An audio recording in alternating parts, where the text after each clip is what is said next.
Kryetari i PD, Sali Berisha, gjatë një vizite në komunitetin musliman shqiptar, premtoi se kur PD-ja të vijë në pushtet, do të dyfishojë fondet për komunitetet fetare dhe se ora e faljes së të premtes do të jetë orar pushimi.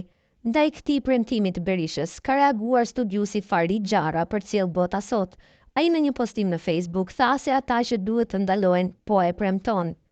Në këtë rast, kishte disa kritika edhe për Ramën për Cilë Bota Sot në vijim postimi i tij plot.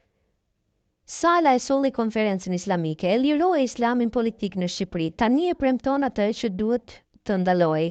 Rama e deklaron veten musliman, sheshin Skënderbeshën ndroi në shesh të faljes së namazit për arabët e turqit e botës, thot ai ndër të tjera transmeton Bota Sot.